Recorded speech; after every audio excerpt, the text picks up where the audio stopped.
Josh, we made it. We're here at CES in Las Vegas 2023. I like the stuff that's happening here. A lot of friends that you and I bumped into. It seems like you're at every conference that I go to, either connecting with your clients or, of course, speaking, or is looking forward to the book that is coming out. Can you just start by giving, even though I know you, just for the sake of the camera, give me a little background. Who are you? Tell me about your firm, Zubler, Lawler, and then maybe you could talk a little about your book, and we could dive into some future tech stuff. Sure, absolutely. So I'm an attorney. I've been practicing for about 30 years, believe it or not. That always makes me go back to the Saturday Night Live skit.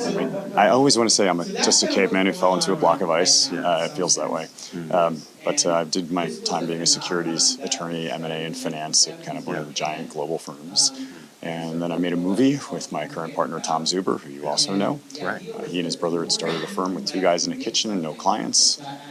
Sooner or later, I gave in and joined. That's about 18 years ago. We're now about 50 attorneys in 7 cities, and we work globally and do a lot of things in emerging areas of industry and technology. Right. So it's a lot of fun.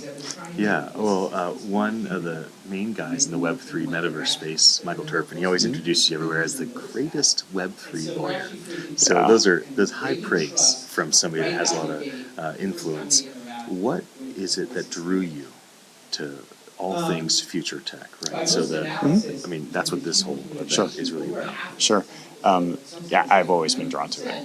I mean, my undergrad majors were biopsychology and genetics because at the time that's where that was. I've been a biotech, nanotech junkie forever.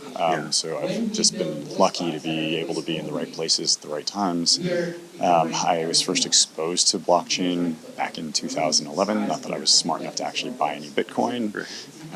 But I've been surrounded by people. I've known Michael Turpin since 2004, so long before that.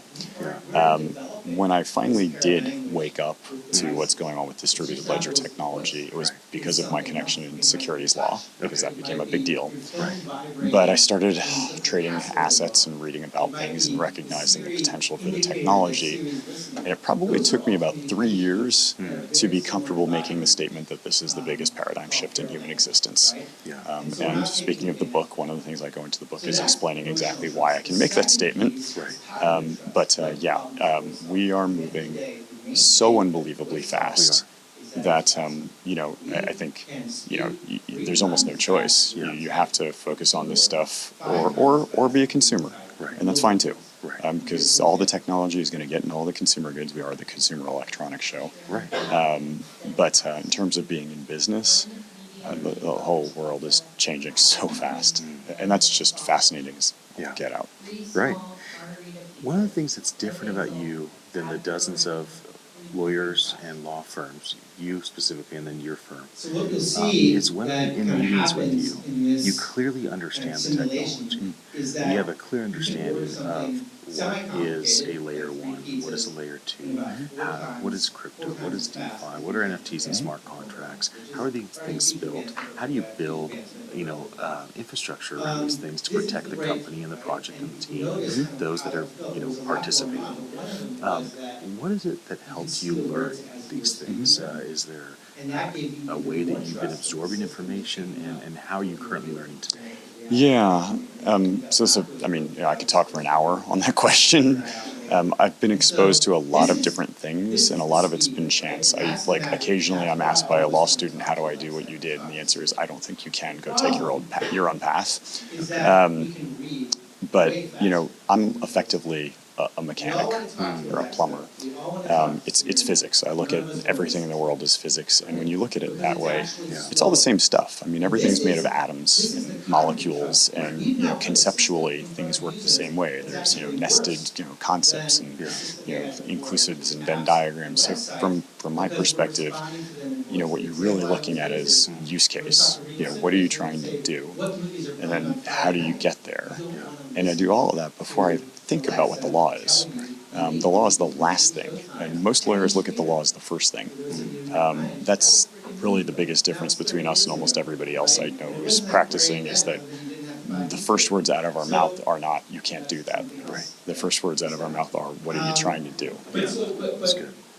Now, you mentioned you have about 50 lawyers on staff, but you do have hundreds of lawyers that are contracted. So it seems as though anything that I've seen come your and Tom's way, the answer has been, we'll figure it out Yeah. at least. So you have the infrastructure to serve large groups.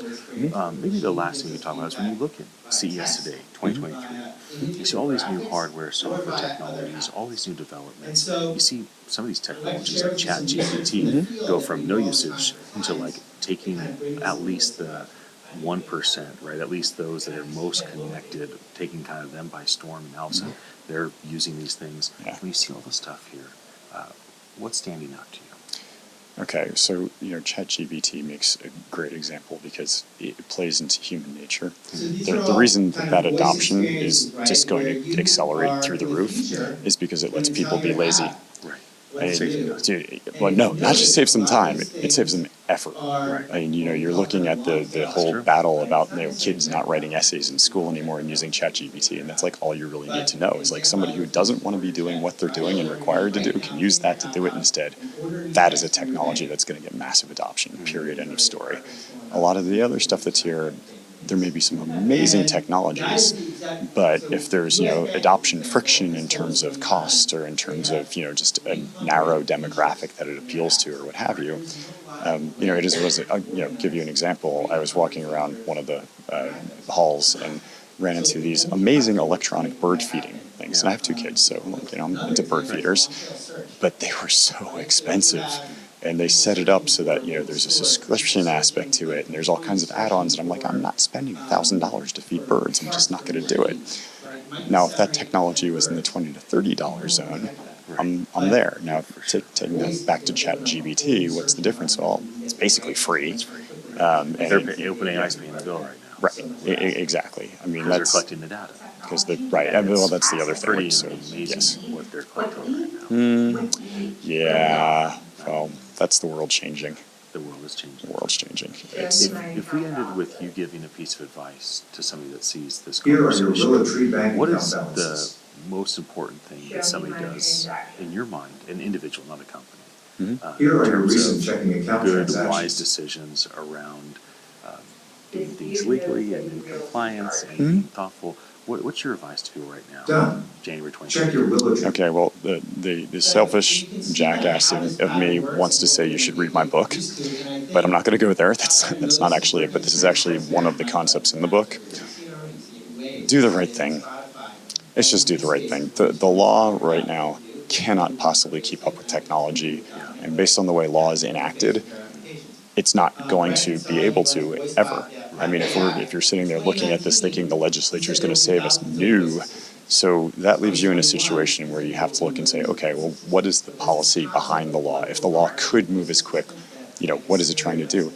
And the answer is like, do the right thing. Don't rip people off. Don't deceive them. Don't recklessly give people enough rope to hang themselves. Have some idea what the ramifications of your actions are, not necessarily legally, as much as just practically. I mean, are you going to generate something that's going to end up being like a giant data environmental issue? That's probably the most basic thing. And then the other thing is go get professionals. And the reason I'm actually writing the book is to target to really great entrepreneurial types of people so that they can see a few things to not do and look out for before they find somebody like me. Because I get professionals cost money. We do. And we're a line item expense. Nobody wants to spend that at the beginning. So, okay, fine. Don't. But just don't do certain things. It's, Right. If somebody wants to learn more about what your firm does, or you specifically, what's a good way for people to follow? Well, drones work well. No, I'm kidding. So we have a website, of course. It's www.zuberlawler.com. It's ZUBERLAWLER.com. I'm on Twitter at JLawlerCal. I'm on LinkedIn at Josh Lawler. Probably on 20 other platforms without me even knowing about it. Right, exactly. Yeah. Well, thanks for stopping in. I'm glad to have you here. It's always good to spend time with you. Thank you so much. Very, very wonderful speaking with you as always. Good. For those watching, my name is Ian Utilli. I am the CEO at Attention Live. It's good to have you join us here in Las Vegas at CES 2023. I'll be back again soon with more of this. Until then, have a happy day.